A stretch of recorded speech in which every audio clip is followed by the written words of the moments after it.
शुक्राना गुरुजी। Welcome to my YouTube channel. कैसे हैं आप सब? Hopefully you all are well on your places. हम लोग बात कर रहे हैं अपनी इस सीरीज में कुंडलीज के ऊपर, सेलिब्रिटीज की कुंडलीज के ऊपर।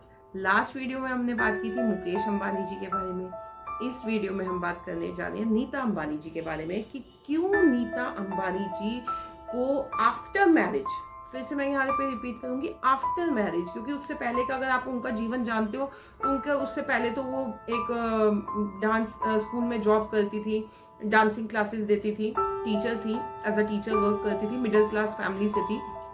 और उसके बाद उनकी लाइफ में इतना मेजर डिफरेंस आया, इतना ग्रोथ आया और वो हाइक हाइक हाइक पे चलती चली गई। कहीं ना कहीं उनको अपने बच्चों से रिलेटेड प्रॉब्लम्स भी आई, उनका आईवीएफ भी हुआ, आईवीएफ से उनके बेबियों को कंसीव करने में प्रॉब्लम आई। ऐसी प्रॉब्लम्स उन्होंने क्यों फेस की, या आज उनको इतना नेम फेम, इतनी रेपुटेशन क्यों मिली, समाज में उनको इतनी रेपुटेशन क्यों मिली, इस एज में आके भी वो इतना यंग कैसे दिखती है। तमाम सारे क्वेश्चंस हैं, तमाम सारी चीजें हैं। क्या ये सब चीजें हम लोग अट्रैक्ट करते हैं? क्या ये सब चीजें हमारी कुंडली में होती है? क्या ये सब हमारे योग होते हैं? आंसर अगेन आता है यस। लेकिन योग से भी ऊपर, यहाँ पे मैं आपको समझा दूं, योग से भी ऊपर हमारे कर्मास भी होते हैं, जो हमारे को इन चीजों को अट्रैक्ट करने में ज्यादा हेल्पफुल होते हैं। कहीं ना कहीं आपने देखा होगा, अंबानीज की जितनी भी फैमिली है, उनके पूर्वजों से लेकर, ठीक है, धीरू भाई अंबानी से लेकर मुकेश अंबानी कह लो, नीता अंबानी कह लो, या आगे अब उनके बच्चे, कहीं ना कहीं आपको संस्कारों की एक चीज, सिमिट्री उनमें दिख जाएगी। अपने बड़ों, अपने पूर्वजों की ब्लेसिंग लेने की आदत उनमें दिख जाएगी, हम्बलनेस उनमें दिख जाएगी, झुकाव उनमें दिख जाएगा। कहते हैं हमेशा फल भी उसी वृक्ष को लगते हैं जो झुका हुआ होता है। तो ठीक इसी तरीके से यहाँ पे अंबानीज के साथ ये बात कहीं ना कहीं सटीक बैठती है। जितने वो लोग झुके हुए हैं उतना उनको फल लगता है। लेकिन क्या उनकी लाइफ में कभी कोई प्रॉब्लम आई नहीं?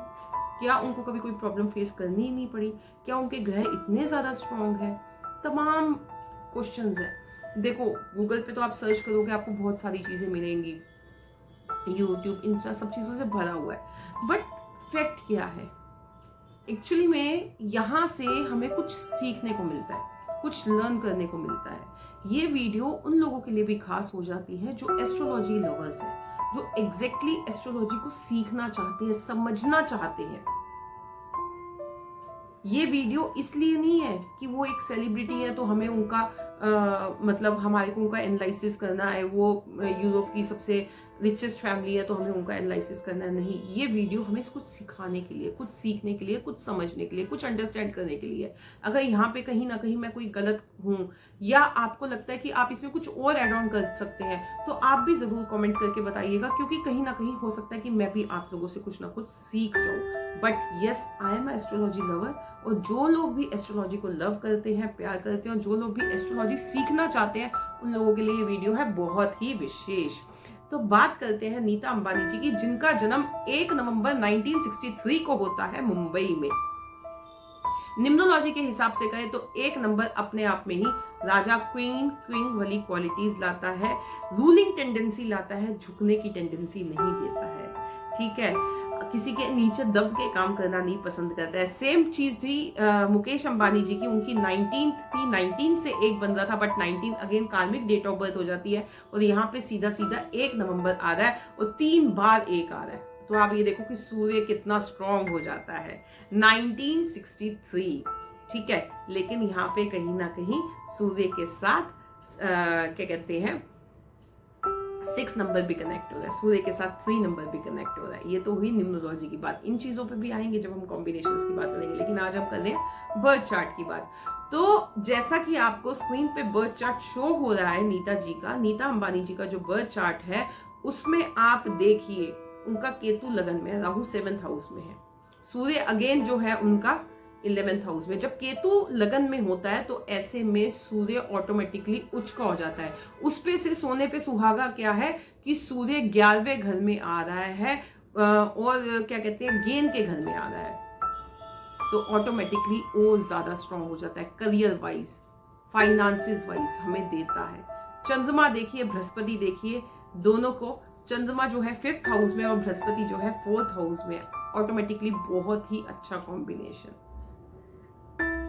आपने देखा होगा नीता अंबानी के जो बच्चे हैं बहुत ही ज्यादा संस्कारी हैं, बहुत ही ज्यादा वेल एजुकेटेड है और समझदार है। जब चंद्रमा 5th हाउस में, किसी की भी कुंडली उठा के देख लीजिए जिसका चंद्रमा 5th हाउस में होगा, ऐसे लोग अपने बच्चों की एजुकेशन पे बहुत ध्यान देते हैं, ऐसे लोग अपने बच्चों के संस्कारों पे बहुत ध्यान देते हैं, ऐसे लोगों के बच्चे जो हैं बहुत ही ज्यादा संस्कारी होते हैं, क्योंकि वो इन चीजों को बहुत ज्यादा, अपने से ज्यादा इन चीजों पे इंपॉर्टेंस देते हैं और कहीं ना कहीं उनके परिवार में ये चीज दिखती है। ठीक है, तो ये एक चीज कॉम्बिनेशन हो गया। शनि जो है अगेन 2nd हाउस में वो कॉम्बिनेशन बनाता है, 2nd हाउस में शनि जो है अच्छा होता है। फिर उसके बाद आता है वीनस और मंगल जो कि है उनका 12th हाउस में। ऑटोमेटिकली बहुत ही अच्छी प्लेसमेंट है वीनस और मंगल की। ऐसे में आपको लग्जरी भी मिलती है, ऐसे में आपके पास फाइनेंस फ्लो भी होता है, ऐसे में आपके पास नेम और फेम भी होता है, चीजें अच्छी आती है। साउथ ईस्ट डायरेक्शन में हम आप देखते हैं, हम लोग वास्तु के अकॉर्डिंग भी कहते हैं किचन बहुत अच्छी होती है, मंगल वहां पे बहुत अच्छा होता है, रिलेशनशिप स्ट्रॉन्ग करता है। मंगल क्या आता है? आपके रिलेशनशिप, आपका करियर, आपकी हेल्थ, आपका ब्लड, आपका इम्यून सिस्टम, ये सारी चीजें जो है हम मंगल से देखते हैं। तो मंगल 12वें घर में बहुत अमेजिंग और अच्छे रिजल्ट देता है और वीनस भी 12वें घर में बहुत अच्छे रिजल्ट देता है। हालांकि 7th हाउस में यहाँ पे राहु आके थोड़ा सा फैमिली डिस्टर्बेंस देता है, शादी में डिस्टर्बेंस देता है, फैमिली डिस्टर्बेंस देता है। उसकी वजह कहीं ना कहीं आप ये भी देख सकते हो कि नीता अंबानी की लाइफ में भी डिस्टर्बेंस आई। कैसे आई?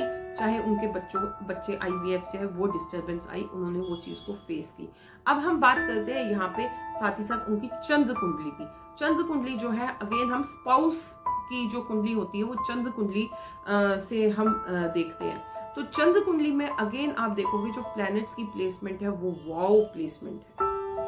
ये पार्टनर की कुंडली होती है, इससे हम पार्टनर का मतलब मेल के लिए फीमेल, फीमेल के लिए मेल, ऐसे हम चंद्र कुंडली को जो है वो देखते हैं। जब लास्ट वीडियो में आपसे बात की थी मुकेश अंबानी जी की कुंडली के बारे में, तो मैंने आपको बताया था कि उनकी कुंडली में पितृ दोष है।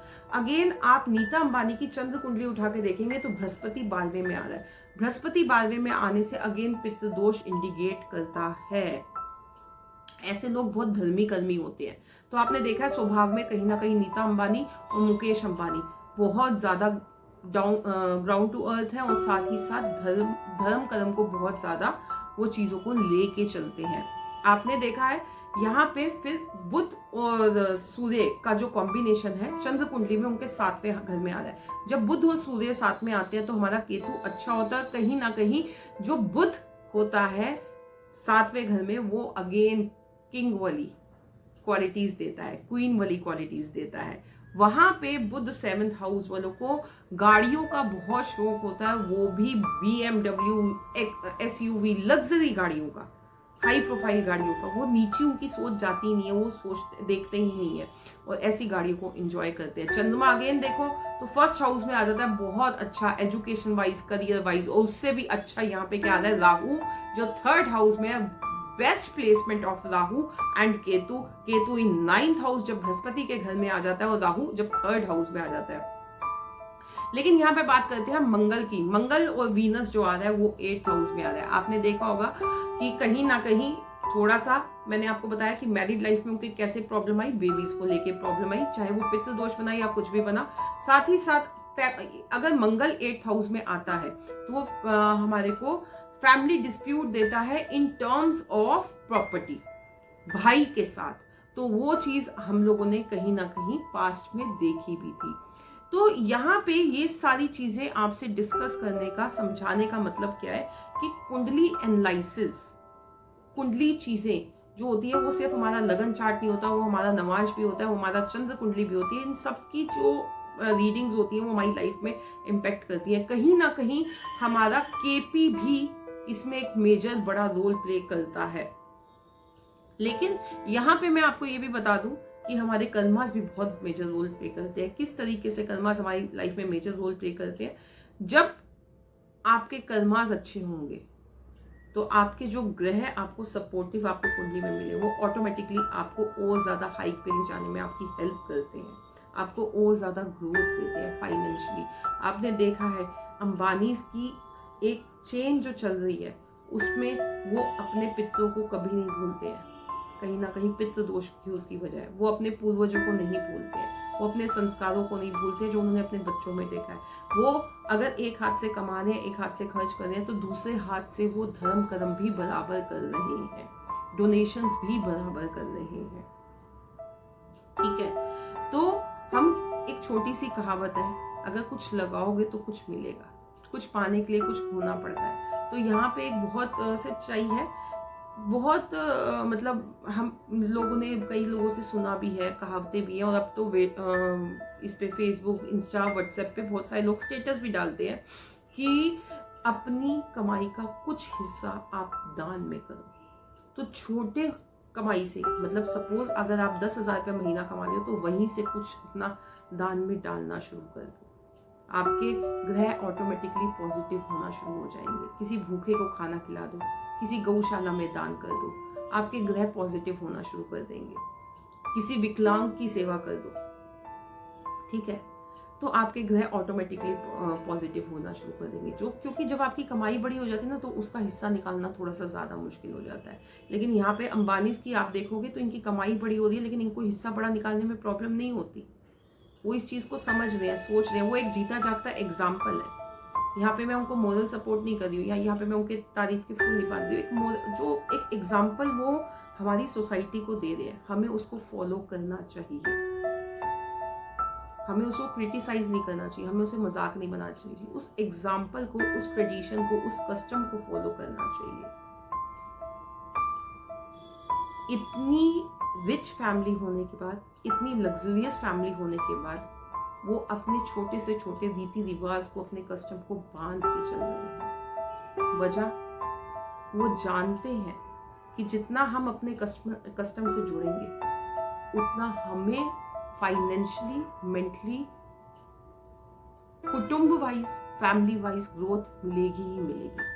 तो हाँ, होपफुली आप लोग मेरी ये बात के साथ सहमत होंगे। सहमत हो गए तो कमेंट जरूर करके बताइएगा। मैक्सिमम लोगों के साथ ये वीडियो शेयर कीजिएगा। जो भी एस्ट्रोलॉजी लवर्स हैं उनके साथ ये वीडियो शेयर कीजिएगा।